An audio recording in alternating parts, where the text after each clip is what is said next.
di salute istituzionali, ci saranno il presidente del quartiere 4, che ringrazio molto, il dottor Marco Mirattini, della Società della Salute.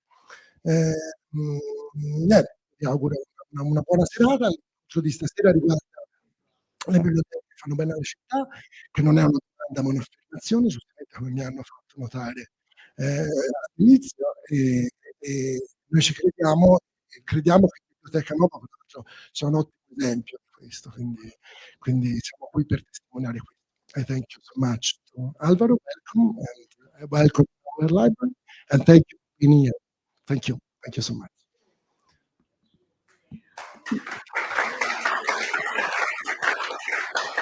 Allora, buonasera. Giusto 2 parole per contestualizzare un po' quello che sarà l'intervento di Álvaro Valera Sosa e del perché, insomma è legittimo chiederselo, le biblioteche hanno qualcosa a che vedere con i temi della progettazione urbana. Come ufficio avevo fatto per la lettura, ma anche diciamo con il lavoro delle biblioteche sul territorio, stiamo intraprendendo 2 filoni di lavoro e di sviluppo. Uno è quello del ruolo, e ci facciamo anche una domanda: se ha un ruolo, la risposta ovviamente è sì, la domanda è retorica, se i luoghi della lettura e della cultura più in generale possano avere un impatto rispetto a quelle che sono le trasformazioni della nostra città. L'altro grande filone, e qui stasera con Marta Merattini della Città della Salute e altri colleghi che lavorano nell'ambito della promozione della salute per comuni di Firenze, è quello di rivedere il ruolo delle biblioteche all'interno di un sistema di welfare culturale integrato, dove le biblioteche sono un luogo dove non solo si fa informazione rispetto al benessere delle persone, quindi prevenzione in un certo senso, ma luoghi fisici che possono avere un impatto positivo sulla qualità delle vite delle persone, anche proprio a livello di strutture presenti sul territorio. Questo è un po' quello che abbiamo anche chiesto al professor Sosa di avvicinare tramite quelli che sono i suoi temi di ricerca più forti. Il grande tema su cui Álvaro lavora, che Álvaro è un architetto e diciamo la mission del suo Building Health Lab di Berlino è quello di progettare salute urbana. Come? Ci spiegherà qual è appunto il suo metodo di lavoro che possiamo riapplicare, che in parte è già stato riapplicato qua a Firenze grazie a una collaborazione con il Dipartimento di Architettura, ma soprattutto grazie al tema di quella che lui chiama walkability, cioè della capacità di una città di costruire una rete pedonale che di per sé è uno strumento di salute. Ovviamente camminare è la cosa più facile che possiamo fare per tenerci in salute, allo stesso tempo connettere attraverso i percorsi pedonali dei luoghi che possiamo banalmente, diciamo in maniera molto generica, definire luoghi di comunità, e quindi ci mettiamo le scuole, le biblioteche, le case di comunità, è forse la strategia migliore per far sì che le persone si possano muovere nella maniera più facile, più agevole possibile all'interno della propria isola quartiere. Quindi l'idea è quella di ripensare la città come tante isole, come dicevamo ieri sera, connesse da percorsi urbani, da percorsi pedonali, che poi si possono connettere, diciamo, alle altre zone della città. Comunque il tema, diciamo, della capacità pedonale di una città è sicuramente uno degli aspetti più forti. Questo per contestualizzare un po', diciamo quello che sarà l'intervento di Álvaro. Ovviamente per noi era importantissima la presenza del dottor Merattini, perché le biblioteche hanno da poco, da qualche mese, chiuso una convenzione con ASL, Società della Salute, che ci permette di lavorare al meglio su questi grandi temi di salute e benessere e di trovare nella pratica anche un'integrazione delle nostre attività. Lascio la parola a Mirko Tormentoni, poi a Marco Merattini. Vi tengo il tempo perché per le 18 vogliamo cominciare con Álvaro. Grazie. Grazie Eleonora, grazie Emiliano, buonasera a tutte e a tutti. E poche parole per naturalmente portare il saluto del Tele4 e del Comune di Firenze a questo incontro, che del resto è stato organizzato dal Comune di Firenze, quindi ci mancherebbe, con convinzione, con grande convinzione del nostro quartiere, perché abbiamo avuto la fortuna di incontrare il professor Sosa e, e- e devo dire che ci sta dando dei contributi importanti dal punto di vista teorico e pratico. Ieri eravamo appunto a Villa Vogel, come ricordava Emiliano, perché è lì che ci siamo incontrati, cioè dentro questo progetto Urban Care con l'Università degli Studi di Firenze, Dipartimento di Architettura, che è dentro un programma europeo in collaborazione con altre università europee, con altri paesi, con Berlino, da cui viene, dove insegna Álvaro, e con altri paesi appunto, dove è stato, come dire, svolto un seminario attraverso il quale delle studentesse e degli studenti hanno lavorato su proprio i temi di cui parlava bene adesso Eleonora, cioè appunto come riprogettare micro parti della nostra città dando la priorità alla sostenibilità e alla camminabilità, alla walkability, all'accessibilità pedonale. E in queste settimane, in questi mesi, anche grazie alla visita di studio del Servizio Biblioteche Comunali Fiorentine, alla quale alcuni di voi hanno partecipato, bibliotecari, bibliotecarie e rappresentanti di associazioni aderenti al Patto per la Lettura, abbiamo imparato quanto questo punto di vista sia davvero importante. Devo dire però che non è che ci stiamo inventando qualcosa di completamente nuovo, non solo perché in altre città è un processo che sta andando avanti da tempo, sia europee che italiane, ma anche perché la nostra amministrazione questo obiettivo l'ha messo nel mirino. Noi quando parliamo nel programma di mandato di città della prossimità e di città della sostenibilità, della mobilità sostenibile, della sostenibilità ambientale e delle città dei 15 minuti, dove bisogna focalizzare i 15 minuti a piedi, perché mischiare, come dicevamo in questi giorni con Álvaro, la bicicletta con andare in bicicletta con andare a piedi non va bene, sono due cose molto diverse. La città dei 15 minuti a piedi è questa di cui stiamo parlando. E oggi mettiamo al centro le biblioteche in questo processo di rigenerazione urbana e sociale e microprogettazioni di cambiamenti importanti, di piccoli cambiamenti importanti per rendere la città più vivibile e più accessibile appunto dal punto di vista che dicevamo, pensando sempre alle persone più vulnerabili, perché è anche questo il tema, no? Quando diciamo non lasciamo indietro nessuno a livello sociale, non lasciare indietro nessuno anche nell'accessibilità ai luoghi, agli spazi pubblici.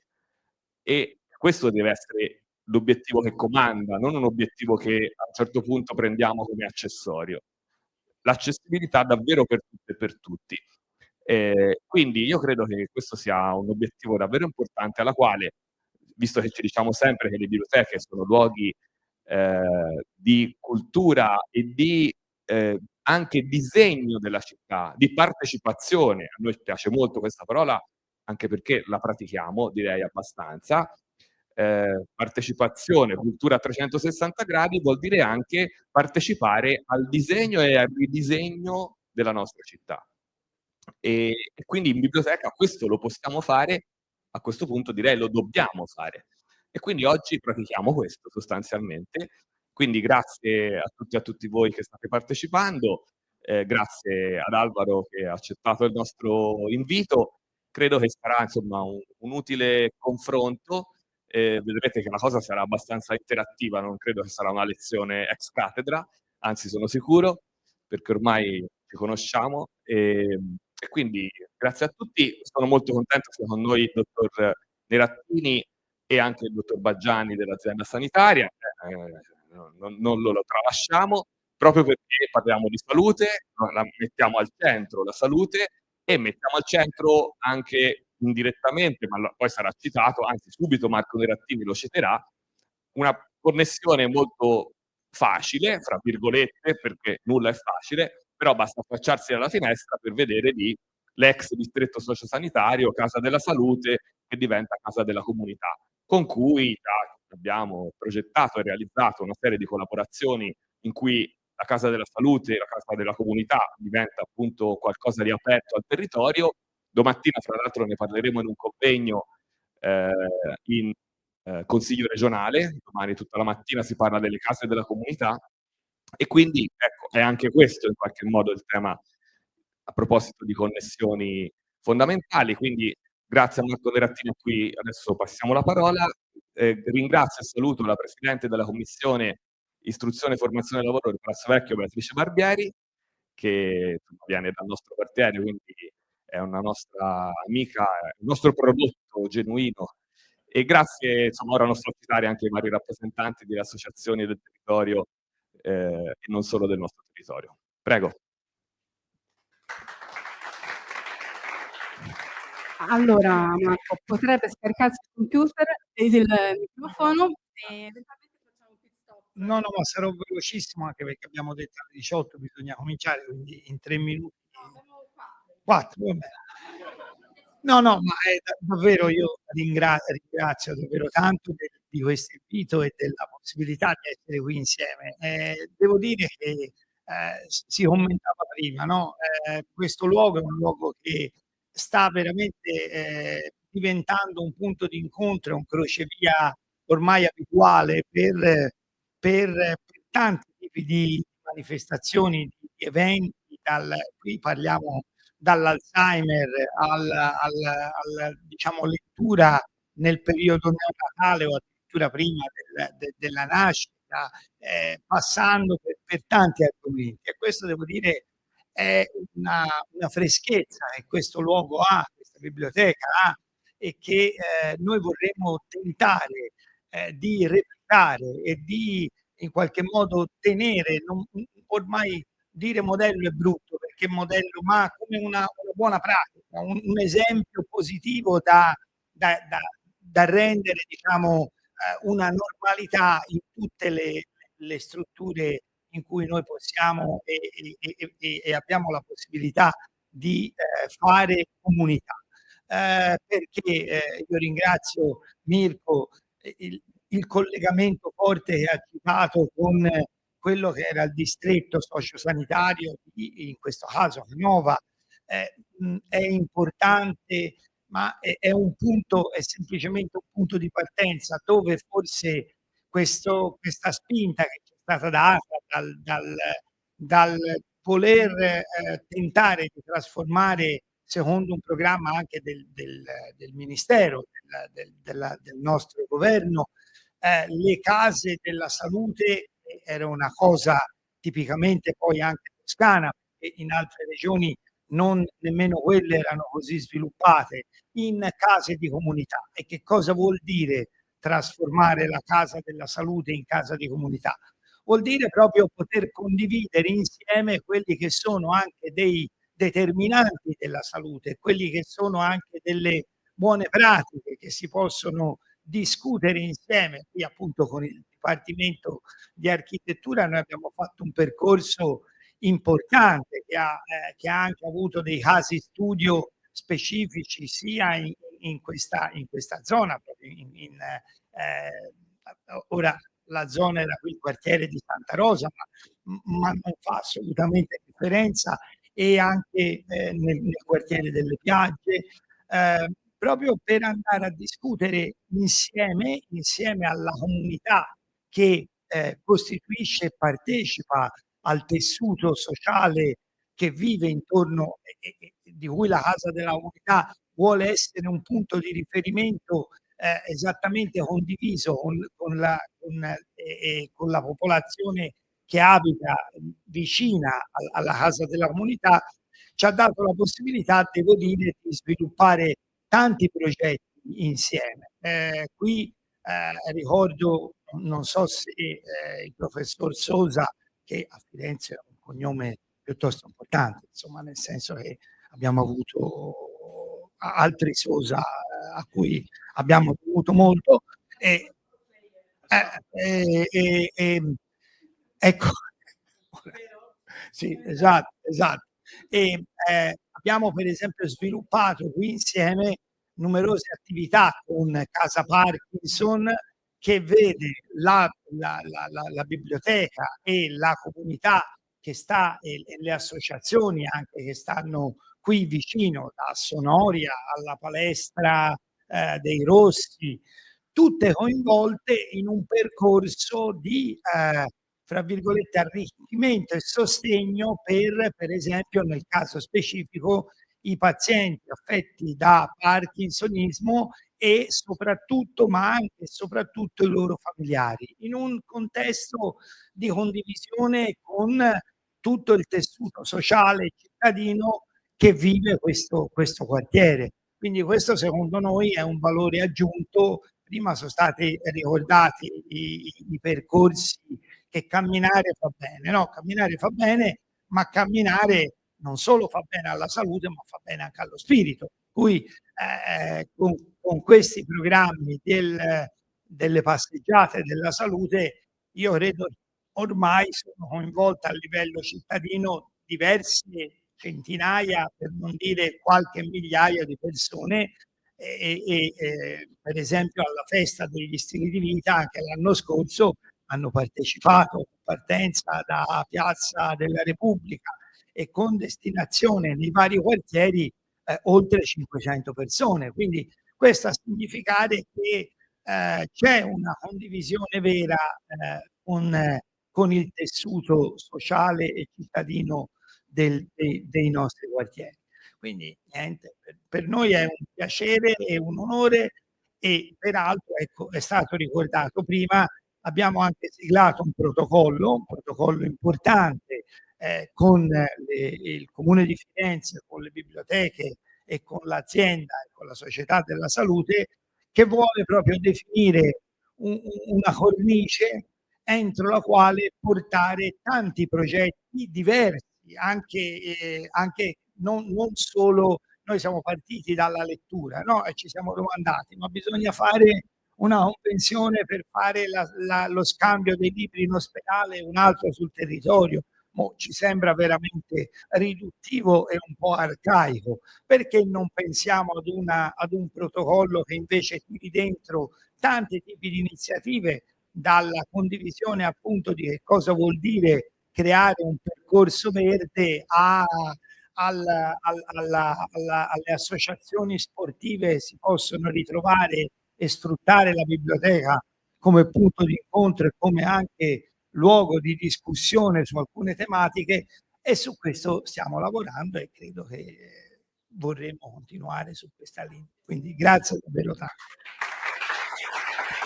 Allora, Álvaro, if you want to start. Yes. Ne approfittiamo per fare il pit stop batterie.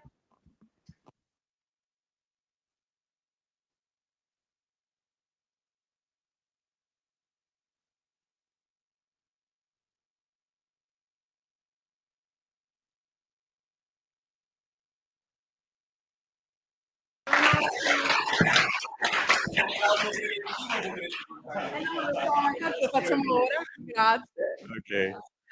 Ok. Escuchando italiano me provoca hablar español. Sí. Sí, bueno, voy a decir algo en español, espero que me entiendan, porque es mi madre, mother tongue. Okay, well, we can try. Let's see. See you later, please. No. Well, maybe. All right. Voy a decir esta parte en español. Bueno, yo soy de Caracas, Venezuela, originalmente nací y es un gran placer estar aquí. Muchísimas gracias, Leonor, a Mirko, por la invitación, la biblioteca. Es un gran placer y agradezco mucho su tiempo para compartir estas ideas del diseño y la salud. Now I'll continue in English, if it's okay. Let's see how this works. No, it doesn't. Really? Oh, I'm not from Illinois. It's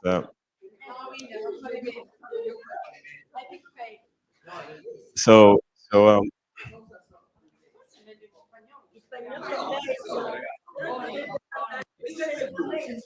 lentamente en español. Let me see. Okay, so maybe I just try by reading the title of my presentation, Libraries as Anchors of Urban Health. Perfetto. Perfettamente. All right. Okay, slowly. The introduction was about who's Álvaro, and Álvaro is also a father of two. I live in Berlin since 2009. Before that, I lived in a very beautiful city called Valencia in Spain. And before that, I studied architecture in Venezuela. And that's where I graduated, Universidad Central de Venezuela. And after that experience, I studied at the medical school, public health at Charité Universitätsmedizin, which is a university hospital. In this journey of learning, I'm a para-academic. I teach at the urban program, or the program of urban management at TU Berlin. And I also created a kind of spin-off of the university called Building Health Lab, which I am directing at the moment. And this Building Health Lab, what it is that it brings the questions of how can the city support health behavior, and support the health system. So we do from research all the way to design and help, especially municipalities, implement and build these ideas into reality with participation. So today I will share this, what we do, and what we do through the urban care framework. So that is a framework that it's my contribution, as it was my thesis, to a consortium of partners, which is developing the UCare project across Europe. We are a consortium of 6 different universities and companies, which are located all across Europe, from Gothenburg in Sweden, with a very particular oceanic climate, all the way down to Nicosia in Cyprus, with a very strong Mediterranean arid climate. So what we're doing with this project is learning of the different climate zones, like Florence as well, and our other partner, of course, Berlin, continental climate. We're learning about our climate and how is it that we build our cities, especially our public spaces, responding to climate, and the correlation with health. So that is what the project is about. Is the translation working? Va bene. Va bene. So that part is the academic contribution that we do with urban care, with Building Health Lab, working in academia with this European project. But in practice, we also contribute with communities of practitioners. And we make available our research and design principles for practitioners to implement. And when I talk about practitioners, it's also planners and municipalities. So one of our latest publications was with the CDRI, it's the Coalition for Disaster Resilient Infrastructure, that was presented last year. It's a global community, and we developed some recommendations, some guidance for how to make infrastructure in public transportation systems resilient, but also friendly for people, that protects people, the riders, that are part of the transportation system. So our contribution was in public health mainly, and most of the practitioners were dedicated into public transportation engineering and other disciplines related. Well, Mirko was very kind to print some material related to this guidance. You can also use your phones to use the QR and download the guide. It's for free distribution. You can share it with your colleagues, and I hope you get the most out of it. Anyhow, there's flyers here after my short intervention. We can distribute them, and you can take them home. Sorry, are you done? See? At the end we can share it again. Okay, just remind me. So this lecture I structured it in 5 parts. The first part is imagine libraries building urban health. Second is why urban care, and a justification why I came up to the development of such a framework and the needs. The part three would be the urban care framework in pills. I'm going to summarize what the urban care does in research and in practice. And part four, libraries under environmental stress. I'll show you some images of libraries which I recently visited, and we can discuss openly about the environmental stressors in these libraries. And part five, libraries and urban care. What would be the next steps? To wrap it up, some ideas that are practical and that hopefully we can take further steps together, realize ideas into making them a reality. Libraries and urban health. So let's do this exercise to imagine three roles of public libraries and health and how they contribute to health and the system. The first one, trusted spaces for building awareness through reading programs, workshops, and empowering self-care. As you can see, I took this picture like 5 minutes ago. It's just behind this wall. So I took it and I placed it in the presentation right away because it says here, medicina e salute. So it's health literacy, and libraries have an incredible role, a very important role into empowering health literacy and supporting structures like Casa de la Salud, for example, into enabling people to have self-care, to engage in self-care.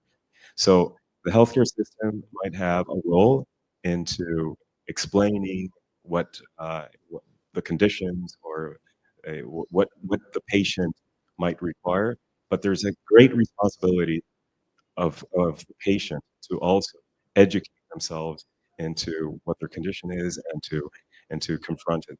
We are having health systems around the world, not only in Europe, under great economic pressure. That's no secret, and the workforce and the public health system is compromised, heavily compromised. Of course, the aging society is growing, and we have less healthcare workers that can support the system. So libraries have an immense role and responsibility to enable that self-care. Disease prevention catalysts attract and engage pedestrians in active living. As we can see further on in this presentation, there's libraries which could be attractors for pedestrians, for people to visit the libraries in an active way, not taking their car, parking there and going to the library, but being really close to where people are. And for that to happen is very important that the library also looks at the routes, at the ways that people come and visit the structure, the building.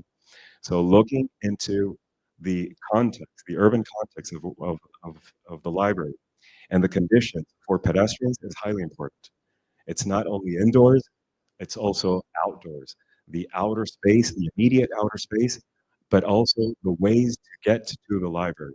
If it's in public transport, if it's, the conditions of crossings and sidewalks and so on, that makes the library attractive in the neighborhood. Climate health practitioners. Let's imagine a library that protects us from severe climate. A library that can shelter us from extreme heat. We were having an episode of heat a few minutes ago. We opened windows quickly. This is a situation that we have right now in the upper part of a building where we're surrounded with terraces. If you go close to the windows, you will feel that the windows are pretty hot. They're much hotter than the inner part of the room. We can work on that. I'm inviting the library to think. We're doing an exercise of imagination. Imagine the library protecting us from heat. Imagine green roofs. Imagine a greenery in these terraces that could help climatize this room. That's very important. But also imagine that we would have a water gauge when it rains.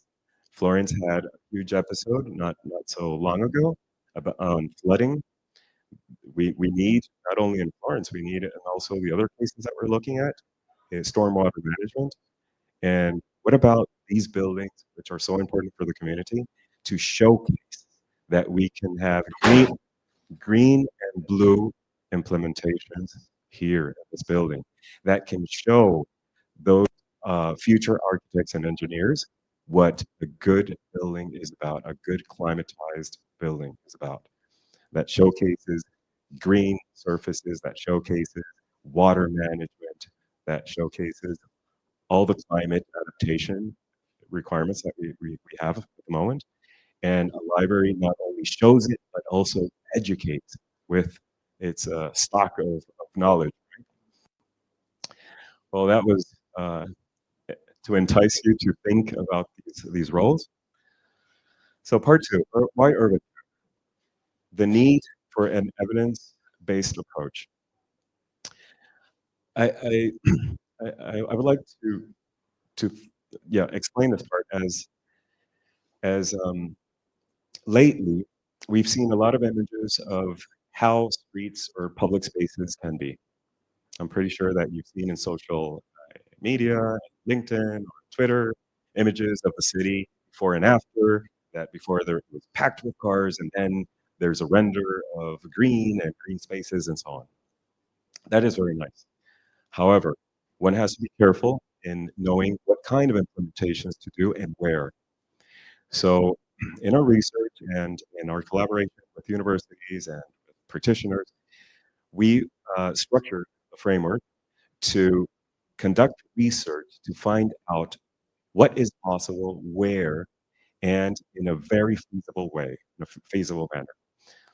So why did we do this? Let me see if I can, this works. Let's see, a short video.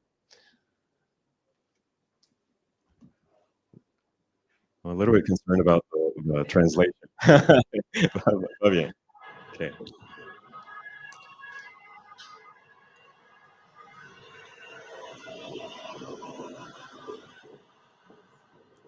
So through these video logs, these short videos, this is a very explicit and fast way of collecting information, of collecting impressions. This is data, but it's usable data to illustrate to the community the problems that they have every day in terms of walkability.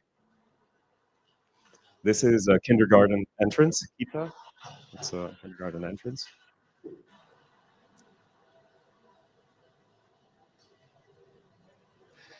And this is a crossing to a tram stop, which is in front of the hospital.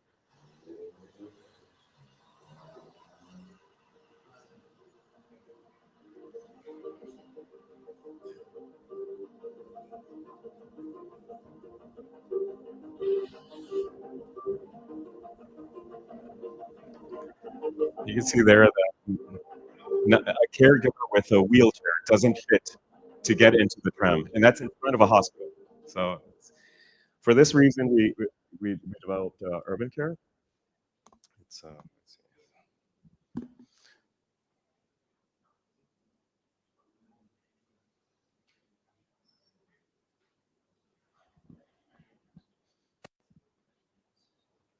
Okay. And the why is, as you saw in these images, is to support vulnerable groups. Sometimes in cities, we think a lot about walkability and bikeability, like Mirko was mentioning, they can come together. Sometimes planners think that it's active travel and they should be together, but it's not. It's very different.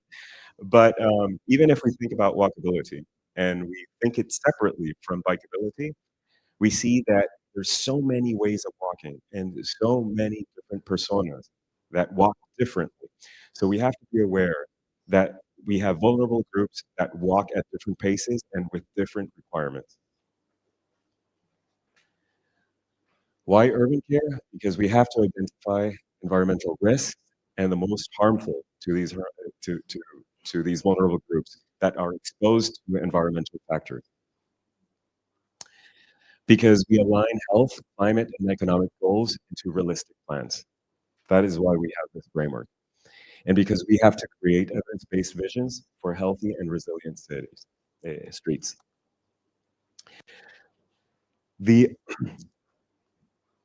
This part is, I'm not going to enhance too much on the theory.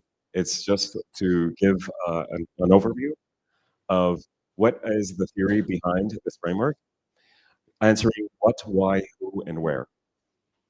So what? When we're talking about vulnerable groups and how the environmental factors affect these vulnerable groups, we focus on these 4 mitigation targets, and we don't focus on air quality or soil quality or water, which, or you might say, well, but these are the ecosystem products and services that ensure health. We go one step before that, and we look into spatial inequity, stormwater runoff, urban heat, and biodiversity loss. Because if we tackle that, we ensure that we have the ecosystem services, the quality of air, soil, and water that we need for people to be healthy. So if we tackle stormwater runoff after rain and streets and so on, we avoid pollution in rivers, body waters, etc. And that is improving water quality. And the same goes with heat, and the same goes with biodiversity loss. I'll later on elaborate a little bit on these 4 points with its health impacts. For instance, in spatial inequity, this factor, which I think is the most well-known, that we know that if we don't have walkability, if we don't have infrastructure in the city that supports people walking or biking, we're at risk of being hit by a car. We're at risk of having an injury, falling. If we don't have good streets, good sidewalks for people, we're prone to having accidents. However, it goes beyond that. So walkability is an enhancer for engaging physical activity, and we know that. It's very well assessed that if you have a walkable city, you have better chances of dropping your car and engaging in physical activity and improving health. So that's very straightforward. This factor is maybe less assessed and maybe less known. As I mentioned previously, once we have episodes of rain and the rain dries up, we have a lot of pollutants which are resting in our surfaces, which are there. And those pollutants, in combination with heat, they start evaporating.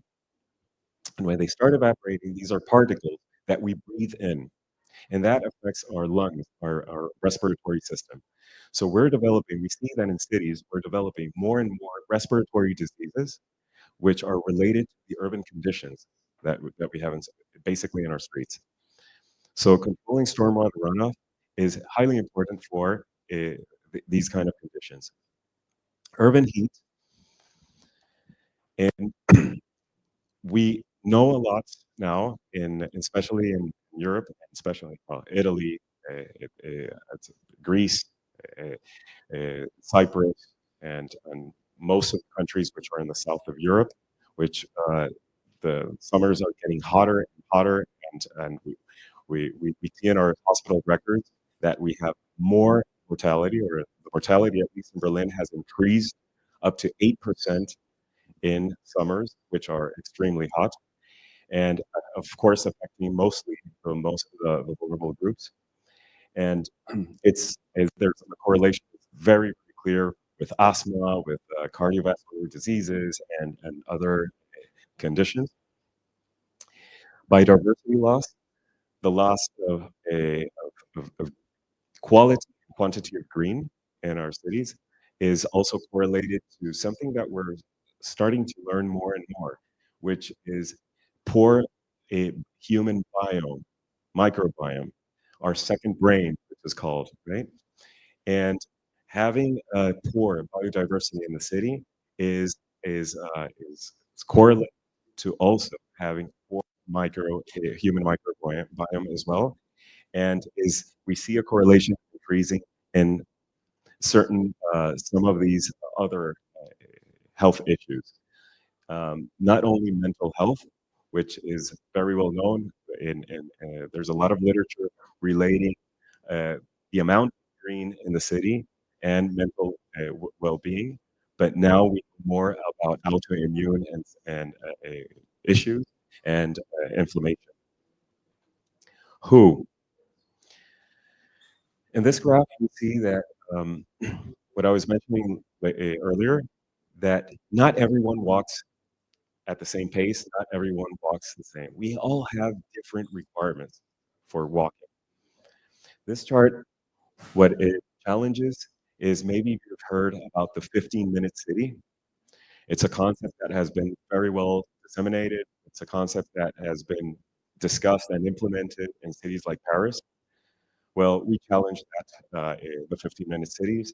We challenge it by just saying, well, we all reach 1 kilometer at with different times.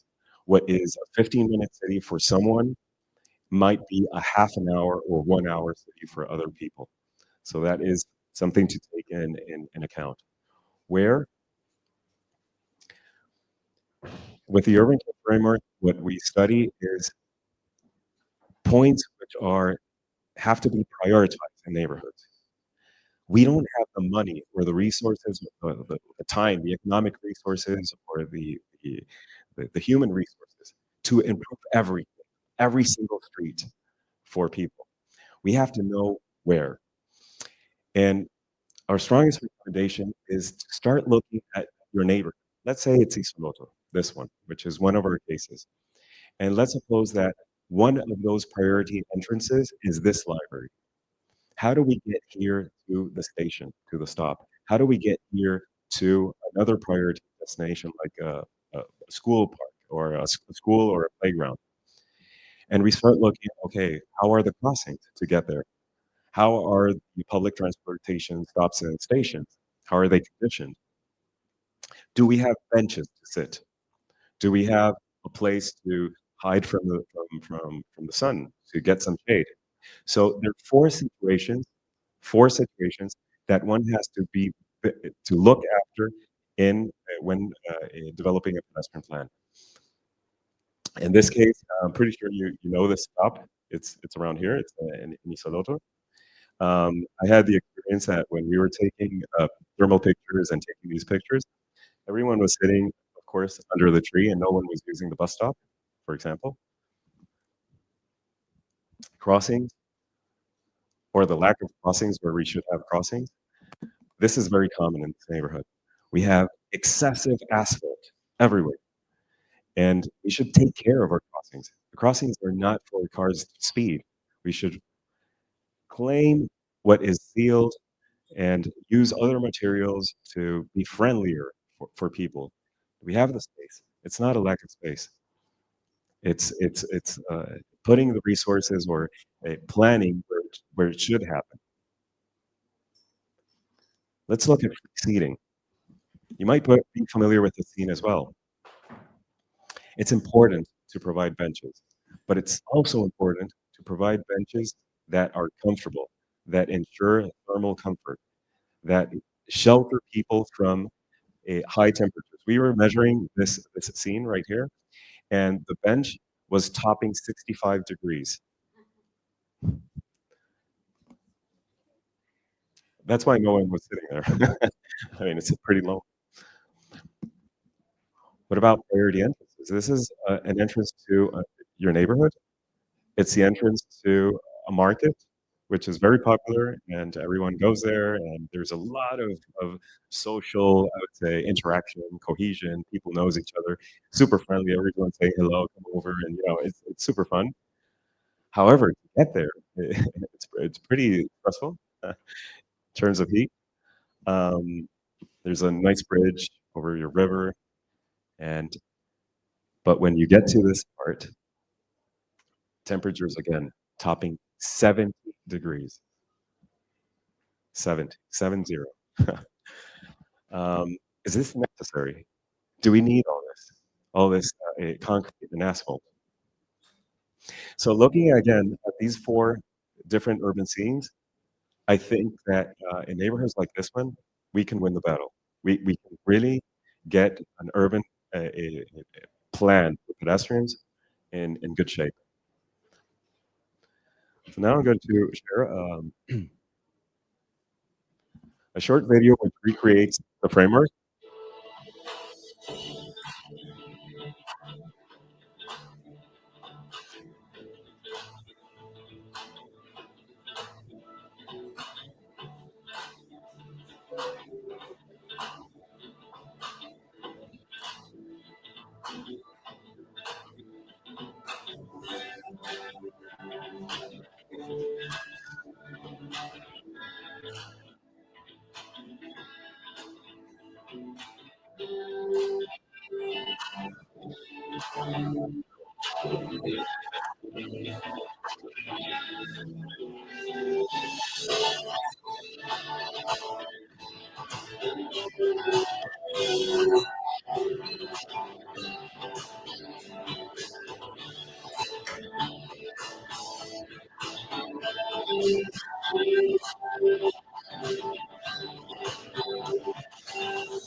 These are images from Berlin.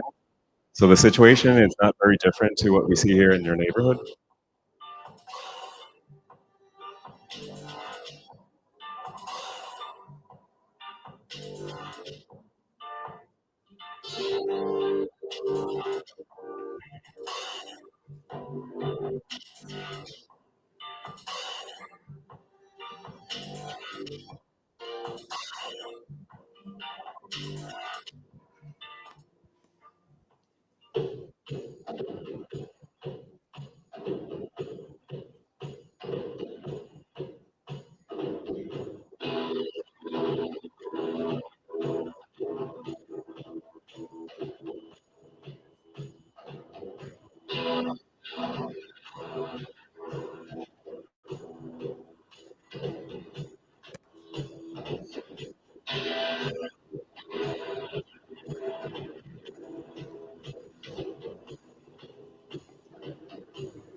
All right, so that was illustrating the theory. I hope the video helped also to explain what the theory behind the practice is about. And let's look into the practice. How is it that we collect this information, this data? I'll quickly go through some of the sheets for that intense research, scientific work that we do to describe the cases so that it's useful for planners and for citizens to understand the situation and to debate, to have the conversation with us. So we look into all these dots are services and functions which are important at the neighborhood, and we map them. We discuss with the community. Are we missing something? Is there something temporary? For example, a market that shows up once a week that is not formally found in Google Maps or whatever data set.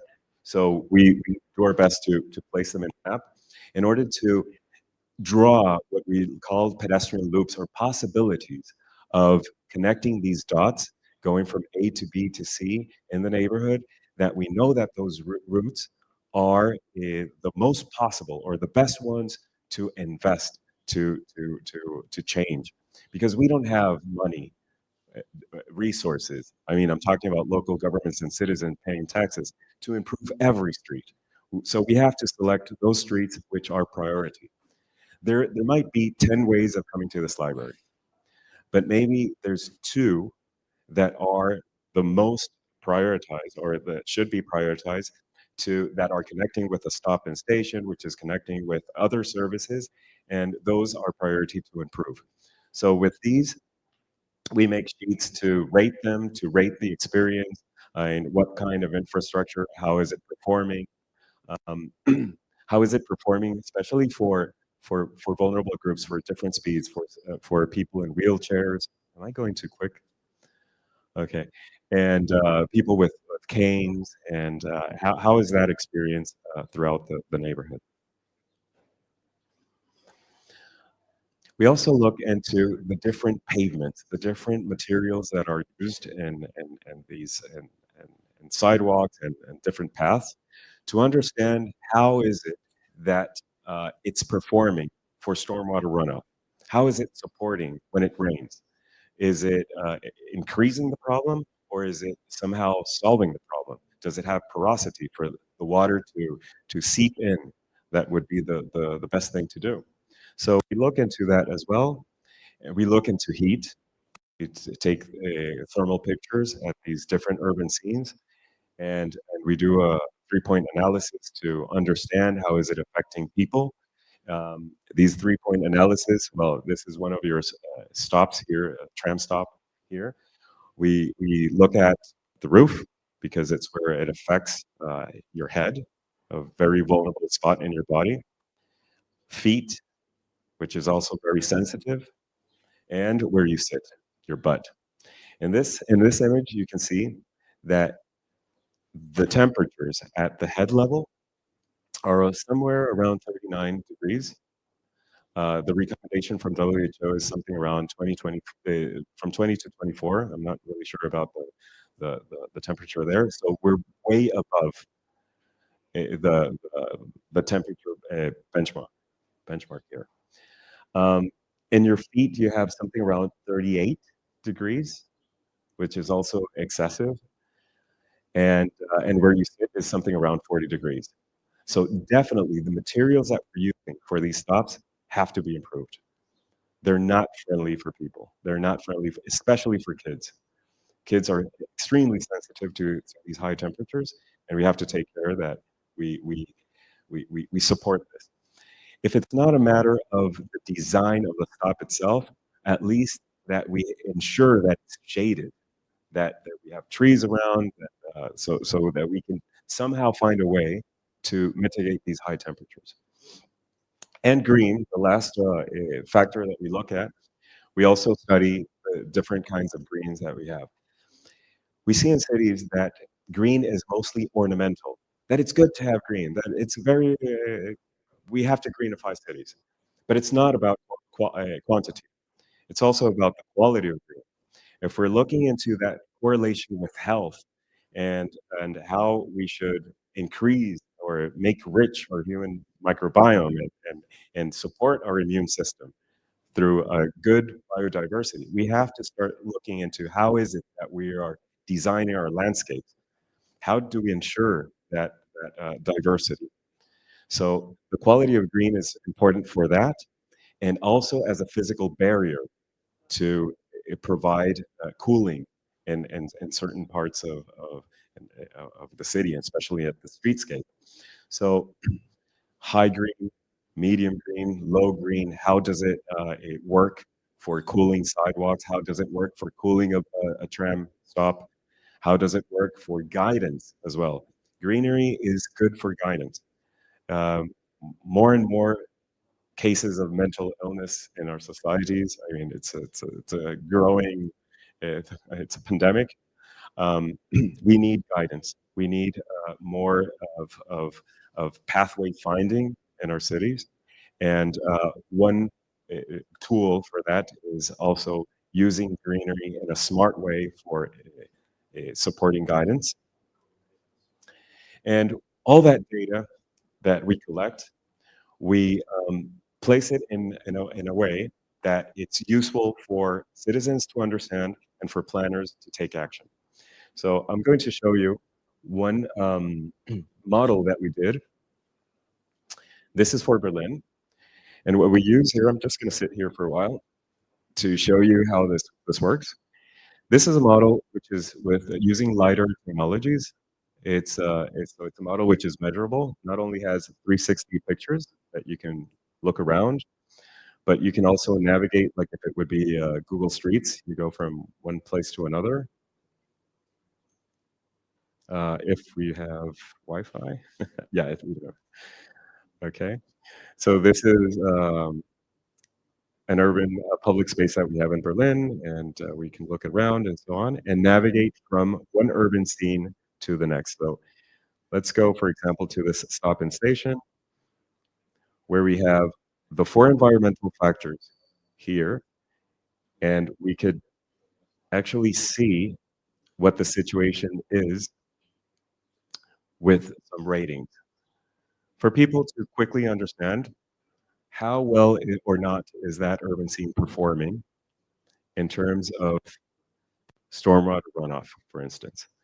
So with very simple graphics, we show what a kind of pavement is floodable, is a hard surface versus those surfaces which allow water to seep in. And we have 2 clocks here, which are measuring what is the impact on the local climate, what is the impact on health. So that's more or less how it works. Same goes for heat.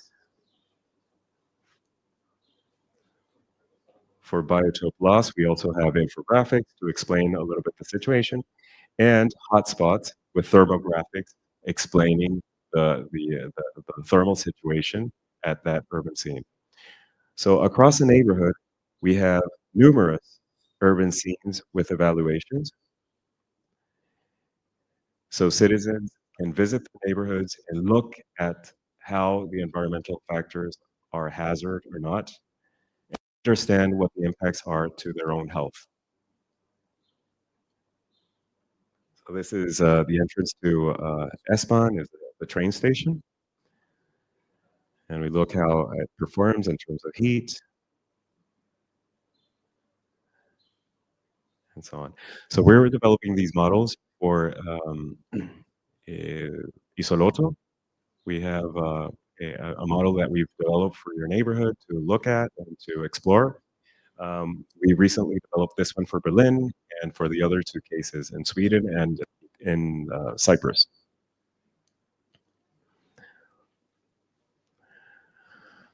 So part 4, let's see, how are we with time? Are we 10 minutes? Okay. We open the floor a little bit. Okay, that's great.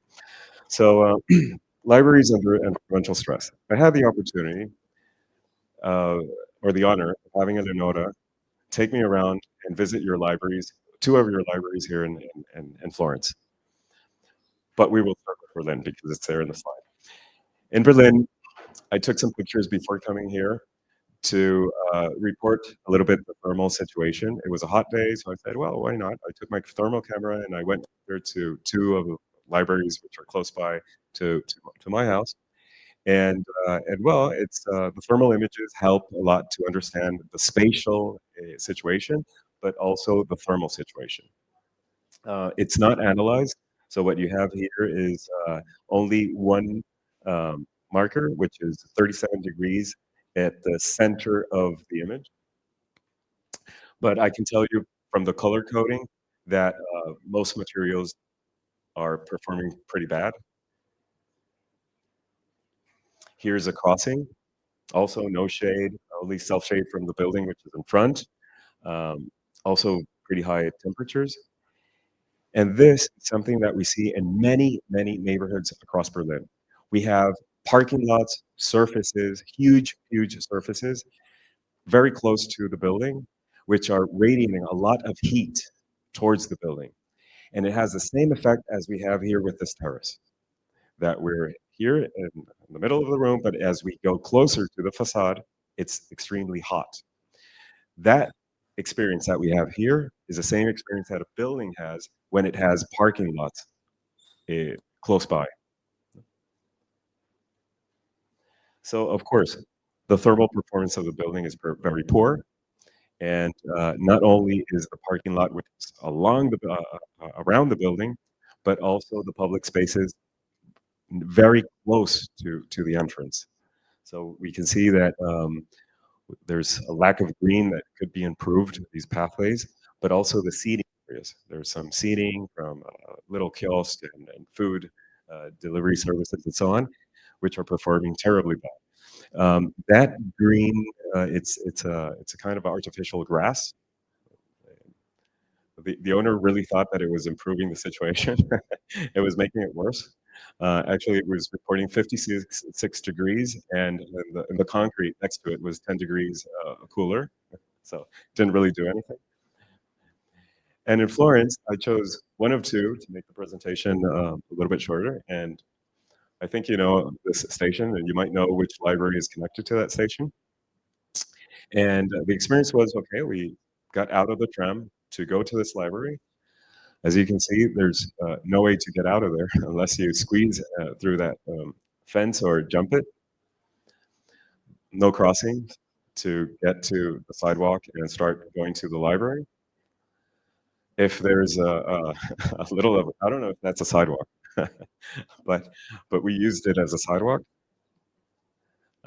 There's our model go, waving. I think she was not conscious that it was that she could get hit by a car really, really easily, but no crossings at all. Everything designed for the car. As we get closer to one of the gates to the entrance of that library, we can see that we have a bike lane. As Mirko mentioned earlier, a conversation that we had, bike lane and pedestrian environments don't go very well together. If you have a planner which is into active mobility and is saying, I got the solution for active mobility, well, break it down for me because it's two different things. Biking and walking are very different. In this case, the bike lane is blocking the access to the pedestrian, safe access to the entrance of that library. So it's making it even more difficult to get to the library. And once you're there, it's paradise. This is a very beautiful library. It's a historical building, like 300 years old. It just has a history by itself. The rooms are incredibly nice. It's worth visiting. But unfortunately, as Leonora told me, it's the library that lends the less, if not, no? Or one of the ones comparing to.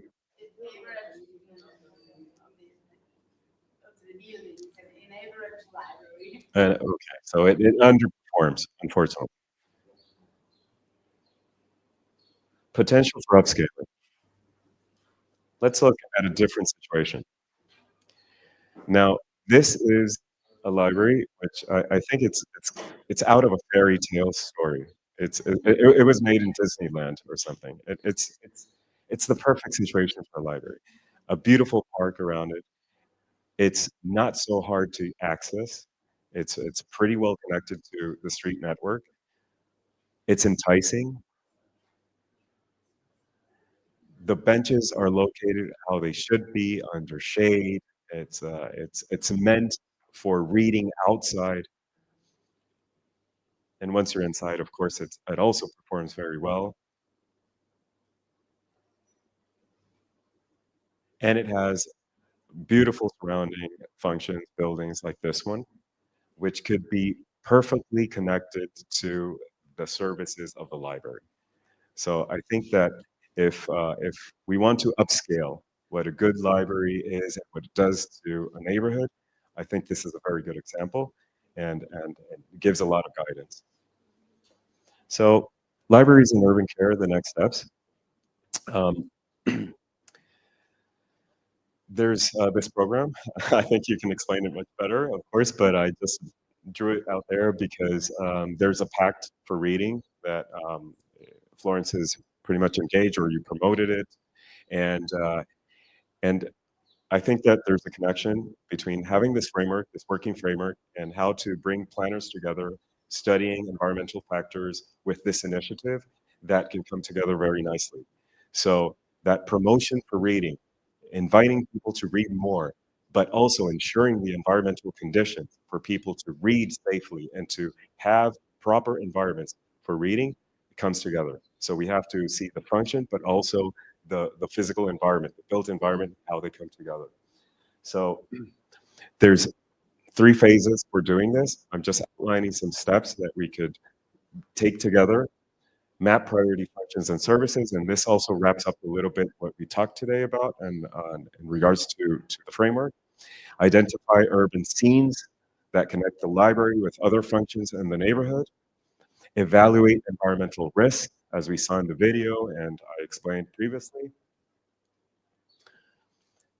Think about this plan in terms of hubs and spokes.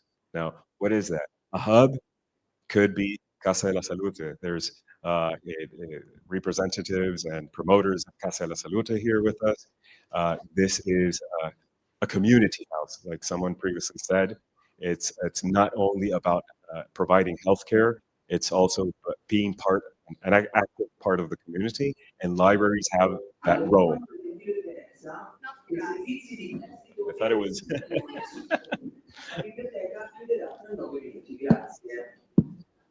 Allora, I'll be brief. Okay, fantastic. So okay, and spokes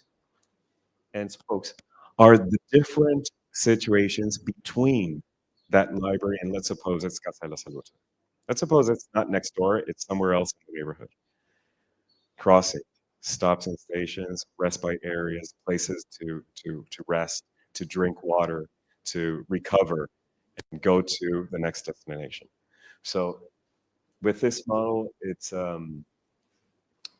we enter into a phase 2, the participatory part, to show people the results. Okay, this is what the research says. Share the results in accessible formats, easy to read, discuss the results with local stakeholders, align health, climate, and economic goals in discussions. Let's talk. But let's talk also in economic terms.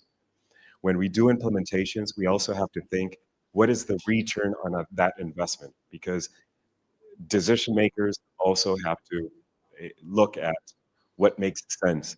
Are we investing? What do we get back for society? What kind of outcomes are we improving? So that's extremely important.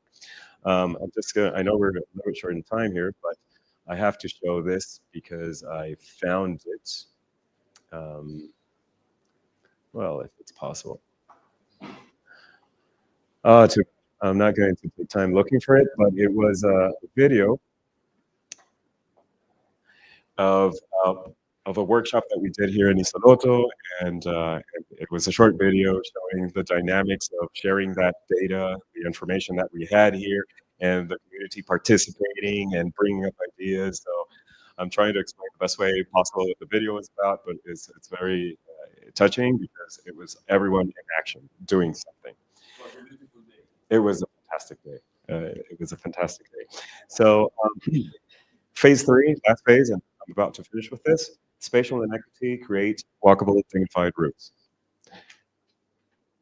This is only an exercise coming from one of the workshops. I polished it a little bit. These are sketches that come out from you, from the community, that understands that we always walk from A to B this way, but we don't have the services like here.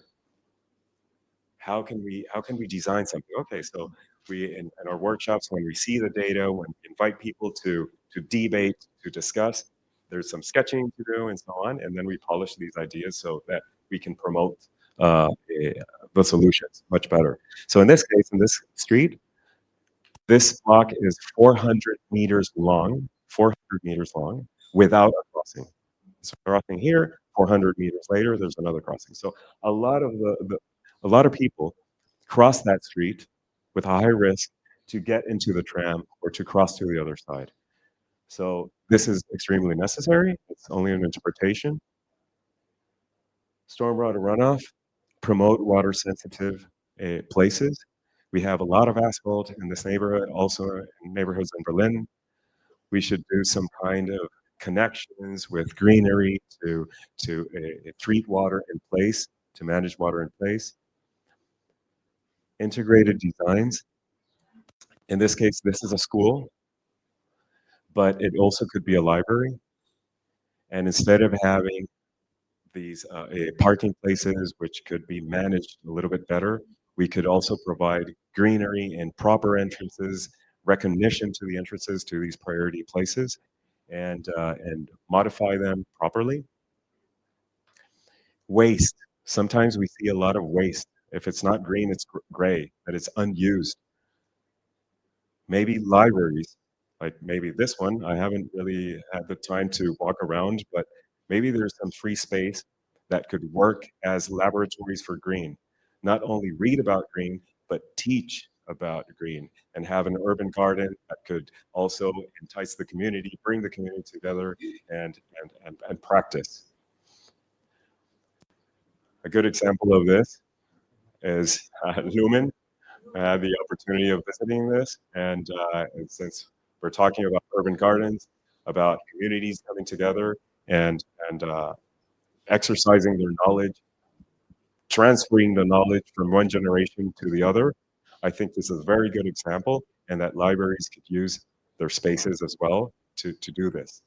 If you don't have maybe a green area around you, maybe the roofs, maybe your terraces, it's not necessary to change the pavement. Rise beds. There's many solutions to teach how to engage in urban gardening. And with this, I finish my long presentation. I'm sorry I overstepped, but the invitation is to work together.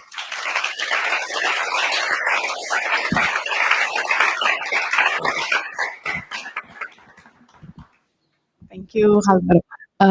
Before asking to the audience about if you have any question for Álvaro, I have a question for you. My question is about a big issue that maybe we can say that we share libraries and architects that design our cities. The question is, as you told us, your building has lab is based on uh, data evidence-based approach. So you need data and needs from citizens. You also talk about most vulnerable people and special equity. So how I think it's easy to engage and involve people who are already conscious of their needs. How do you involve people who are most vulnerable, and how can libraries can help in doing that? Thank you. That's I'll stand up a little bit. That's an interesting question because community engagement is not simple. It's not easy. It's it, it it requires sometimes to go door by door, calling the community in. But the most efficient way is going to where communities gather, markets, and promote activities, and being very proactive. The way we do it is raise awareness of the environmental issues, especially access to vulnerable groups, is by going to stops and stations, for example, and just talking directly to people. And we engage students to do that work. We do it ourselves. We go to places and we talk directly to people. That is not a very efficient way. It takes very long, but get at least a first layer of information to see if we're on the right track. A more efficient way is going to the institutions that are taking care, that are advocates for different groups. In case of elderly, we talk to community of nurses, and we understand what the problems are with caregivers. We don't assess directly the needs of the person in a wheelchair or that requires assistance, but those that are giving care, we look more after their opinion, because we need to support caregivers, for example. If we are doing a landscape intervention close to a hospital, the most important person to take care of is the caregiver. And most people think it's the patient or it's the person having the ailment. The same goes for urban planning. It's those enablers, not the persona itself. Children engage with schools, engage with kindergartens, engage with parents and representative groups of schools. We bring them over to workshops, make sure that someone which is representing or teachers or parents is involved. They understand very well what's going on with the schools. They understand who fell from a bicycle going to school, where, why, and all these questions. So it all depends on the neighborhood. It all depends what groups do we have in the neighborhood, and then we go to their associations, to people that are supporting them.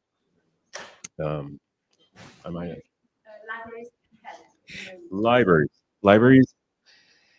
I mean, the little experience that I had here and what you showed me and how they're embedded in the community, primal. I gave a few, I would say, cues to how libraries can help. There's a community out there engaged in climate action. Libraries can support climate action with the building itself, with doing all these interventions that I suggested, with stormwater management, with greenifying terraces and areas which are unused or underused, and invite those climate activists or climate engaged people to be part of the library community. I think that's a straightforward way of doing it. Another way is not indoors. The other way is outdoors, that the library has spaces for reading out of the hub. And what I meant with that, of using hubs and spokes, is, for instance, and you talked about an idea of having this book crossing or book sharing. I saw, you showed me that beautiful library that we went, and that there was a shelf where people would drop their books and someone else could come and share the book and so on. That is the library out of the library. So that little place could also has to have shading and maybe a bench and so on, and do some placemaking around that. So I think that those spokes, or those outdoor situations of the library, give a reinforce the role of the library in society. I mean, does that answer your question? So it's indoors and outdoors. Yeah.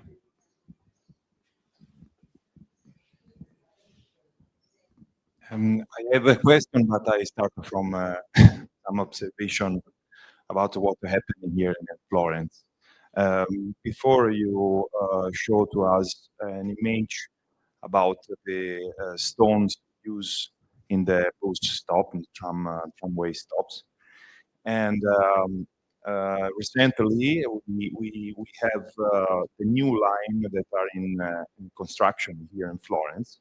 They are close to the center of the city, and one of the most important reason that bring the municipality to use the stones is for aesthetic reason, because Superintendenza, I don't know,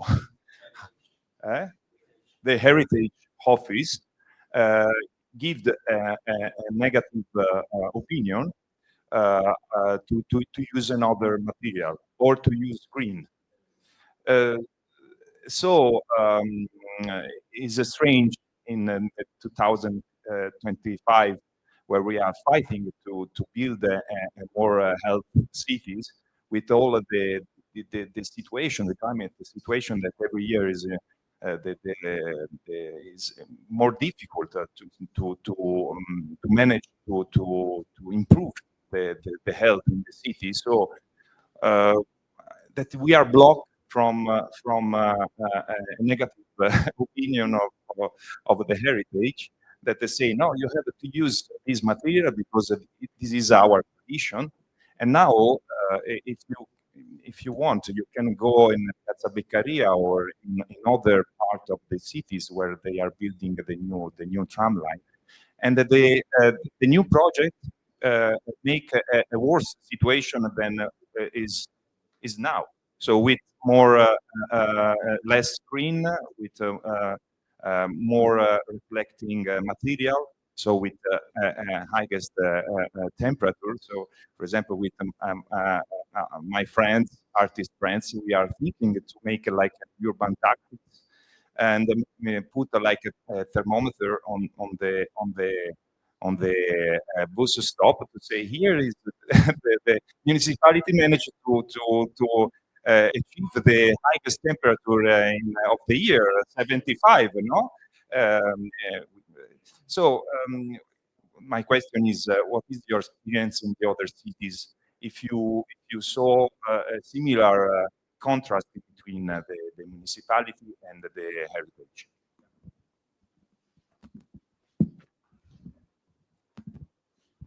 Well, thank you for your question and for your initiative. Do it. Offer a prize, a community prize, but for the worst, stop. Guinness as well. All right. Norms. And, it's certainly not guidelines, but norms, and laws and these restrictions that local governments have, which are unreflected. It's because someone else did it, and then you keep on, ongoing with the same mistakes. To battle that is with evidence.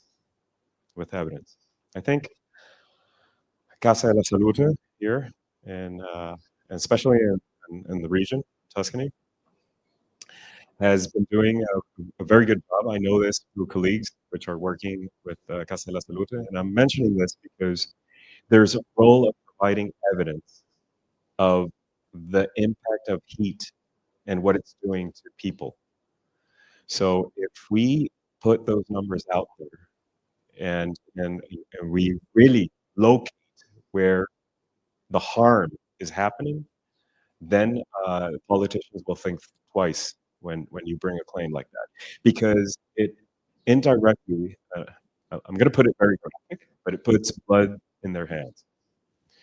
So I think an alliance with healthcare providers is critical for providing evidence, and then support it with the environmental measures that you want to do. In our case, we do thermal studies because, reporting the heat is very important, of course, but doing the surface analysis is also important to let them know that that tile is bad, and it performs very bad in comparison to other materials. So if you take a thermal picture of that tile and you put other materials that you would support as a designer, that you would suggest, and then you see the temperature changes, you just put them in a report with Casa della Salute as your ally, and that is evidence enough. That's a way. Grazie. Allora, il nostro tempo è quasi finito. Se però ci sono altre domande, proviamo a fare traduzione. Magari Álvaro riesce a Capito un po'. Sì. No, volevo dire che già a Firenze, in una zona centrale molto difficile, che qui tutti conoscono, via Palazzuolo,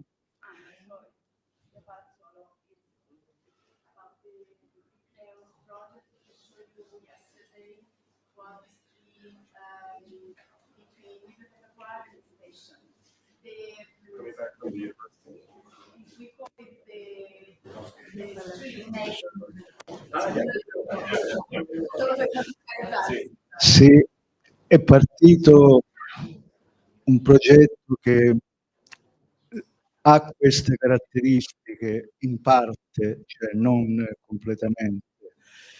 E fra l'altro c'è una consigliera del quartiere 4 molto in gamba, molto brava, Salvina, che è impegnata anche nel progetto di via Palazzuolo. Quindi penso che sarebbe molto bello, molto importante creare una sinergia tra quello che verrà fatto qui e quel progetto, perché sono due tipi di quartieri diversi, molto diversi. Cioè, questo è un quartiere che è stato amministrato molto bene, ora non perché c'è il presidente del quartiere, ma insomma lo sappiamo tutti, è un quartiere modello per Firenze. Via Palazzolo potrebbe essere forse l'altra faccia della città, ecco, quindi sarebbe molto interessante, insomma, creare una sinergia. Ecco. Grazie.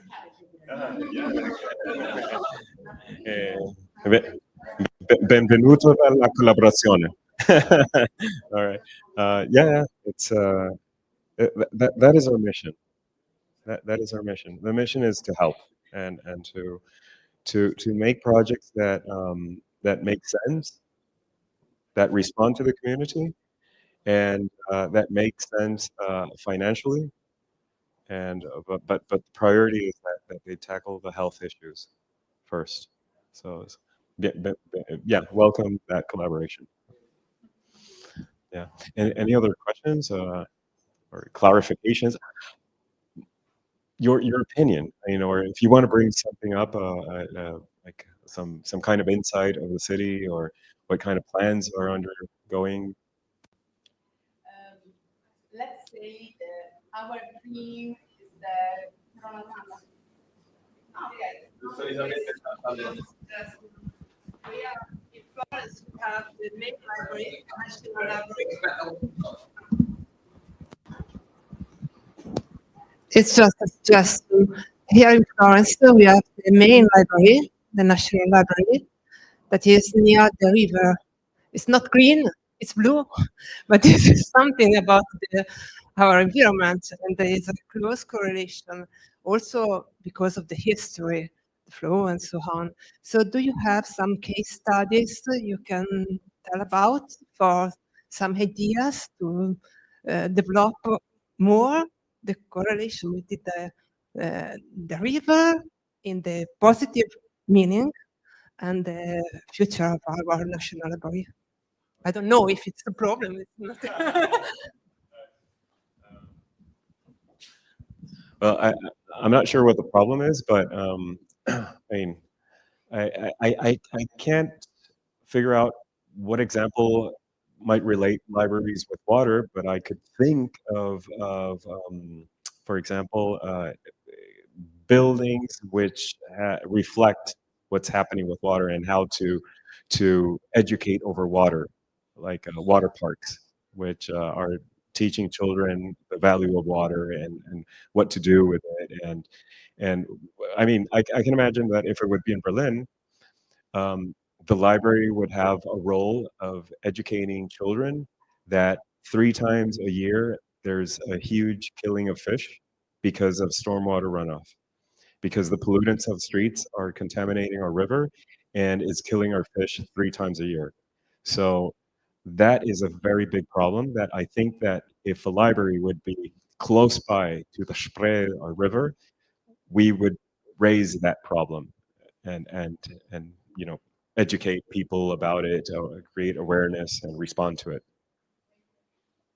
Yeah.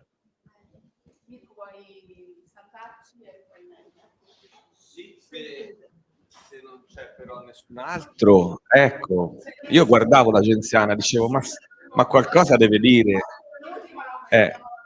Se no che l'abbiamo fatta a fare il co-housing Le Torri. No, ora mi fai venire in mente, ma ero partita con un'altra idea. No, volevo semplicemente fare una considerazione. Mi fa molto piacere essere qui oggi e sentir parlare di questo approccio all'architettura e alla progettazione urbana, che io ho fatto parte già da 20 anni fa, ora in questi ultimi anni no, dell'Istituto Nazionale di Architettura, e noi facevamo ai primi anni 2000 dei workshop che trattavano questi argomenti.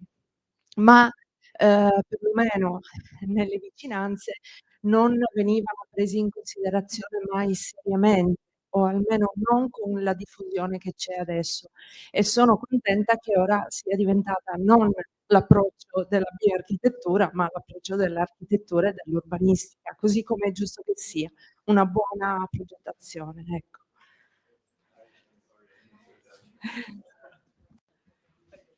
Kind of difficult because, okay, thank you very much.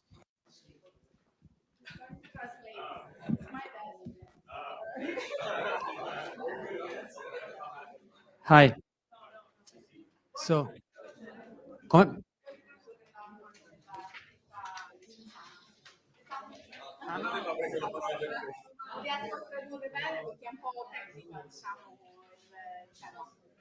no, scusa, stavo distratto io. Non distratto io.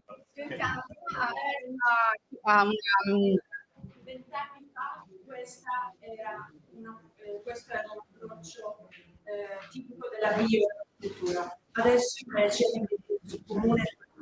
Okay, so she's saying that 20 years ago, this kind of approach was typical of the bioarchitecture, and nowadays the common approach of architecture, and she's very happy about that. It wasn't a question, but a consideration. Okay. Well, that is true, and also we have to be very open to what is out there. No, we have to be careful with trends. Sometimes they're too fancy, that everyone wants to jump into the boat of walkability or climate design or the sponge city or the green city, the blue city, the many cities, no? And these buzzwords are sometimes tricky. So what I think, and what I think my filter is, what does it do for health? So if someone is trying to sell me a green roof or a green facade, okay, how much does it cost? Okay. But secondly, how does it perform for people? And if they don't answer that question, okay, out. Okay. Is it?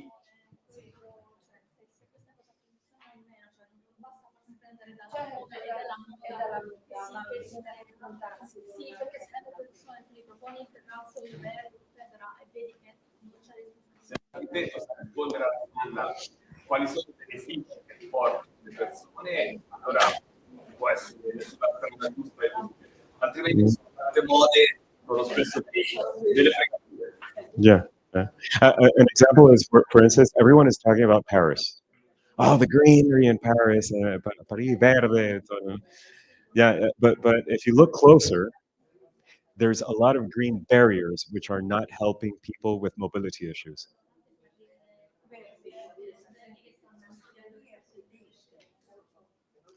So one has to be a little bit. Yeah. Okay. La moda, like.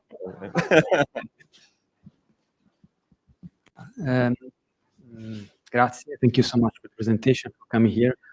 It's always nice to exchange ideas. So I work together with Marco, a colleague of mine in an architectural firm here in Florence, and I'm interested about transformation. So for you, it is more effective when the transformation comes from top down. So let's say municipalities, laws, or bottom up. So it's about the private sector, it's about initiatives, art initiatives, is about community that take the action and make awareness on the top. This is based on experience. Because, for instance, Palazzuolo is an example. Palazzuolo is not a public municipality-driven action. It's a private, it's a foundation of Cassa di Risparmio, and also the project has been designed by an architect of Florence that gifted this to the Cassa di Risparmio today. And I know that it got so many negative feedbacks. This is Florence. Everything you propose, it's negative feedbacks, whatever. If you put the tramvia, it's not okay, etc. But in this case, for you, based on your Berlin and other cities experience, what is more effective? Act on and push the public and municipality or citizen? Thank you. I think that to answer that question, I have to travel a little bit towards Brazil. There's some experience there, and with PPPs, private-public partnerships. Maybe that's not very welcome here. Some parts of Europe, it's a no-go. But I think that done properly is the right thing to do, because you get the insight from the public sector, you get an insight of a range of stakeholders, and the alarms are there on time before the urban renewal or renovation takes place. I find it also a matter of scale. If we're talking about a city plan, which affects the entire city, I think that top-down approach to many systems that operate in the system in the city is something that to look at. That I think that there has to be a top-down approach for such a scale. I mean, we're talking about huge amounts of resources moving from in many ways. It's multi-layered, and you just can't put that in community hands. But if we're talking about quality of life at the neighborhood scale, and a street that might be sensitive to 2-3 neighborhoods, you need a community participation, in my opinion, because whatever you do will affect the life of many people in many ways. So when you do private-public partnerships with having the city as your ally, and making sure that there's institutions related to communities, advocacy groups, etc., you're safer for your firm, and it won't backfire because you have everyone on board. And they're saying yes to, maybe the process takes a little bit longer, but there's ways. There's ways to accelerate that. I mean, I really, if you want to take something home, take the word evidence, because the more you know in terms of qualitative and quantitative information data, the better off you are, because those are the arguments to convince people. It's not what I believe or what I saw somewhere else in some other continent, country, or city. No, it's what do we have here, and what is performing or not performing. What should we do with the data that we have here, with our climate cycles, with the dynamics that we have in the neighborhood, to understand that scale. So that would be my recommendation. I'm not sure exactly what scale you're talking about, but I would break it down to these 2 scales. It's at the neighborhood scale. You can't get away without the public's opinion.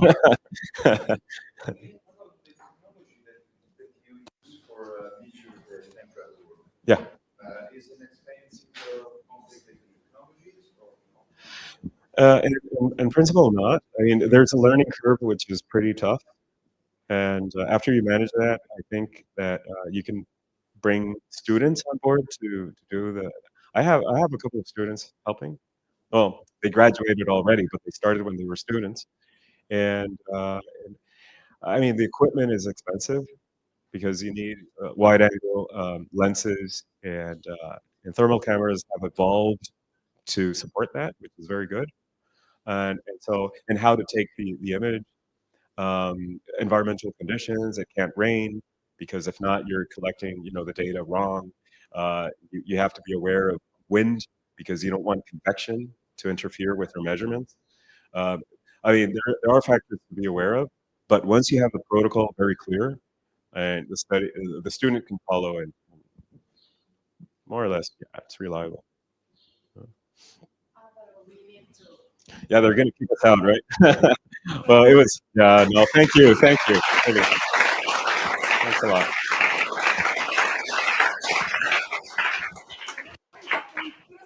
Abbiamo un quarto d'ora e poi